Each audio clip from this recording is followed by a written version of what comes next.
Hello friend, सत्यमेव जयते। आइए हम कुछ क्वेश्चंस को देखते हैं जो एग्जाम्स में पूछा जाता है और आपके लिए काफ़ी बेहद ज़रूरी है। ठीक है, तो आइए हम स्टार्ट करते हैं।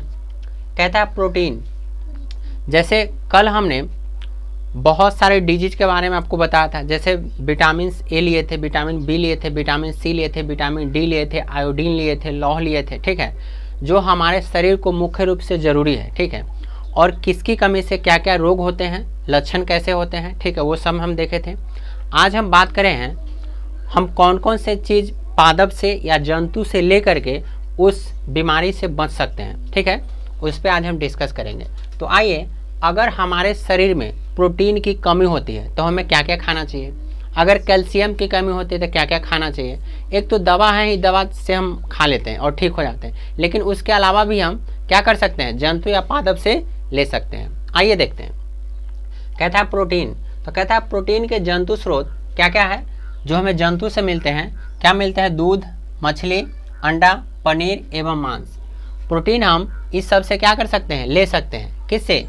दूध। दूध कहने का मतलब गाय या भैंस का दूध होता है जिसमें प्रोटीन पाया जाता है। तो हम क्या कर सकते हैं, या तो प्रोटीन का एक पाउडर फॉर्म आता है जो मेडिसिन में आता है, वो हम पी सकते हैं, या भैंस और गाय का दूध लेकर के हम प्रोटीन को फुलफिल कर सकते हैं, या इसके अलावा मछली खा करके भी प्रोटीन हम ले सकते हैं, अंडा भी खा करके ले सकते हैं, पनीर भी खा के ले सकते हैं और मांस भी खा के ले सकते हैं। तो ये सब खाने से हमें प्रोटीन की क्या होती है, पूर्ति हो जाती है बॉडी को।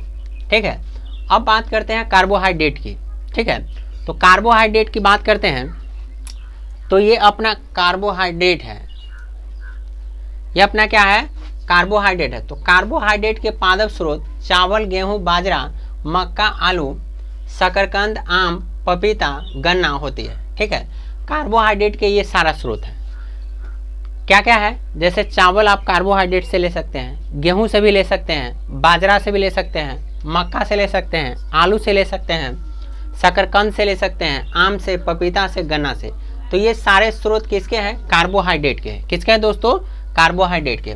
अब बात करते हैं वसा। वसा से हम किस किस से ले सकते हैं? तो वसा का पादप स्रोत क्या? मूंगफली, तिल, गिरी, सूरजमुखी का तेल, नारियल का तेल, सरसों का तेल, सोयाबीन का तेल होती है। ठीक है, ये सारा वसा है, वसा हम इससे प्राप्त कर सकते हैं। अब है प्रोटीन। प्रोटीन किससे प्राप्त होगा? तो प्रोटीन के पादप स्रोत चना, मूंग, मटर, राजमा, तुअर, सोयाबीन होती है। ये सारा प्रोटीन का स्रोत है।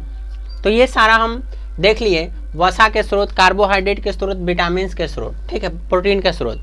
तो ये सारे स्रोत थे जो हम पादप से और जंतु से दोनों से ले सकते हैं। पादप कहने का मतलब पेड़ पौधा से, जंतु कहने का मतलब जानवर से, जैसे वो गाय हो सकता है, भैंस हो सकता है, बकरी हो सकता है, इस सब से हम ले सकते हैं, मछली। ठीक है, ये सब। अब हम बात करते हैं संतुलित आहार। संतुलित आहार अपने लाइफ का काफ़ी इम्पोर्टेंट रखता है। ठीक है, तो ये संतुलित आहार हम कहते किसे हैं? तो कहता है जब हमारे शरीर को कोई भी पोषक तत्व न ज़्यादा हो न कम हो, हमारे आहार में पर्याप्त मात्रा में रुक्षांश तथा जल भी होनी चाहिए, उसे ही हम क्या कहते हैं? संतुलित आहार कहते हैं। मतलब ये हुआ, रुक्षांश कहने का मतलब क्या हुआ, जैसे हम लोग रेशे वाले क्या करते हैं, रेशा भी हमें मिलना चाहिए। जैसे कच्ची चीज़ जो भी हम खाते हैं तो उससे हमें रेशा प्राप्त है, जैसे खीरा हो गया, गाजर हो गया, ठीक है, टमाटर हो गया, तो इस सब से हमें क्या मिलता है? रुक्षांश मिलता है, या इसी को रेशा कहते हैं, वो मिलता है, और जल भी होती है।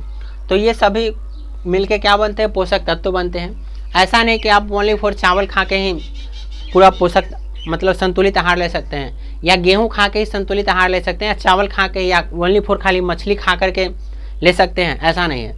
मतलब हमारे आहार में संतुलित आहार हम उसे बोलेंगे जिसमें सब प्रकार के पोषक तत्व क्या होगा? विद्यमान होगा, उसे हम संतुलित आहार कहेंगे।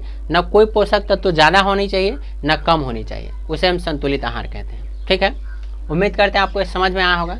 समझ में आया तो चैनल को सब्सक्राइब कीजिए, लाइक कीजिए। चलिए, थैंक यू।